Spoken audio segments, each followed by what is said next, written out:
E aí, meu nome é Isaac, sou aluno do professor Menig Dantas e estou gravando esse vídeo como uma espécie de relatório sobre o jogo que foi feito para a disciplina de Lógica de Programação. Primeiramente, eu peço desculpas por não estar mostrando o código durante a explicação, mas é porque eu estou sem condições de fazer isso no momento. Foi pedido para que nesse vídeo nós respondêssemos uma série de perguntas e eu criei uma espécie de colinha aqui para facilitar e o vídeo fluir melhor.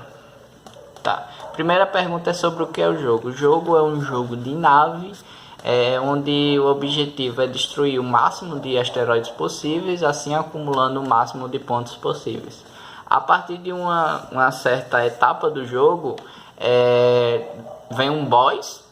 E após destruir esse boss, tem a tela de win. E é isso o jogo.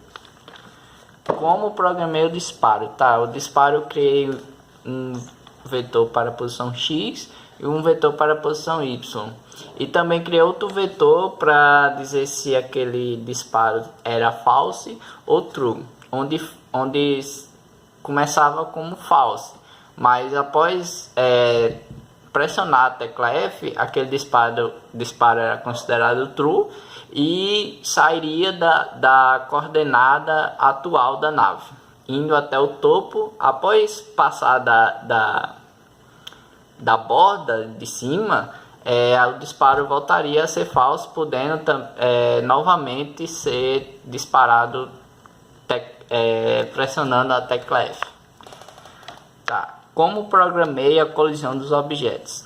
Na colisão dos objetos, criei uma função somente para as colisões, onde botei uma série de estruturas de repetição e estruturas de condição, para calcular a distância entre todos os objetos do ambiente. Tá, o que seria calcular a distância de todos os objetos do ambiente? Quando a distância entre os inimigos e a nave fosse menor do que a soma dos raios dos dois, seria ativada a função de diminuir vida da nave. Quando a distância dos disparos e dos inimigos fosse menor do que a soma dos raios dos dois, seria ativada a função de adicionar pontos. E quando a distância do item de vida e da nave fosse menor do que a soma dos raios dos dois, seria chamada a função de adicionar vida. E basicamente foi essas colisões que eu fiz, fora a colisão do boss que eu vou falar no final. Como coloquei vários inimigos? Tá, eu criei vetores para a posição x e y, assim como eu fiz na nave e nos disparos, enfim. Criei vetor para velocidade, para o tamanho e criei a variável quantidade de inimigos. Na função, coloquei duas estruturas de repetição. Tá, essa função que eu falo é porque eu dividi meu código todo em funções para facilitar melhor o manuseio, enfim. E essa é a função só para os inimigos. Também tem a função só para os disparos, só para as colisões, enfim.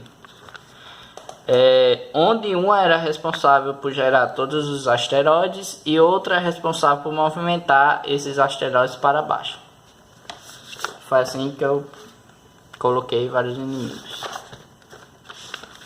Tá. A outra pergunta é como programei a passagem das fases. Na função de adicionar pontos, coloquei estruturas condicionais que após passar na condição de quantidade de pontos chamaria a função de adicionar um nível, o que muda a velocidade dos asteroides, das estrelas, além de adicionar itens após o nível 5. Como programei a troca de telas?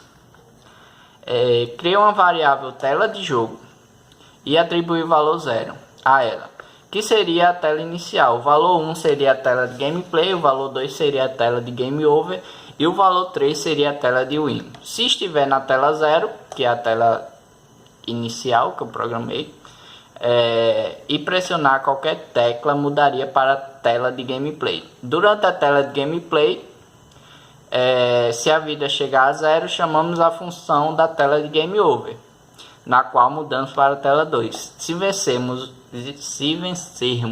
o boss, chamamos a função da tela de win e mudamos para a tela 3. Se apertarmos qualquer tecla em uma das duas telas, no caso a tela 2 e a tela 3, chamamos a função restart, que muda para a tela 1 e reinicia o jogo. Tá, próxima pergunta. Como adicionei som ao jogo? Tá, eu criei várias variáveis, cada uma para um som que eu queria botar dentro do jogo, e na função preload eu carreguei os sons de fora para dentro do jogo, e quando eu queria iniciar uma música, um som que está em uma das variáveis, eu botava o nome da variável, botava .play e parênteses. Assim como também para pausar, botava .stop, parênteses, e .set volume, parênteses, para setar o volume da música dentro do jogo. Tá. E coloquei apenas a música de fundo, a da tela de game over, a da tela de win e o som da explosão. Eu tentei colocar a música de tiro, o som do tiro, porém eu vi que o jogo ficava lento após alguns disparos. E também tentei colocar o som da tela de início, mas ficava lento também, então eu decidi deixar só esses aí. Como usei vetores? Tá, essa pergunta, enfim, basicamente eu usei vetores para tudo, para movimentação, para o disparo, para coordenada dos objetos, inimigo, enfim, usei para tudo, praticamente tudo, né? Tudo não. Tá, 8. Se eu fiz algo além do que foi solicitado, o que foi esse algo? Eu não sei se encaixaria, mas eu implementei um boss dentro do jogo com a série de movimentos únicos, disparos que ele disparava, colisões únicas, que seria a colisão do disparo do boss com a nossa nave e o nosso disparo com a nave do boss, enfim, foi isso. E também coloquei a vida nele, enfim, coloquei isso, coloquei o boss, coloquei vida, disparo, mas eu não sei se incluiria nesse algo além. E seria, deixa eu ver, o que eu mais gostei de fazer nesse projeto. O que eu mais gostei foi o aprendizado que eu tive sobre certas coisas que eu não sabia, como colocar a música dentro do jogo ou de qualquer coisa, funções que eu não sabia, como a função de distância, que eu não tinha ideia de como usar. Enfim, foi o aprendizado que eu tive com a criação do jogo que foi o mais interessante para mim. E é isso aí.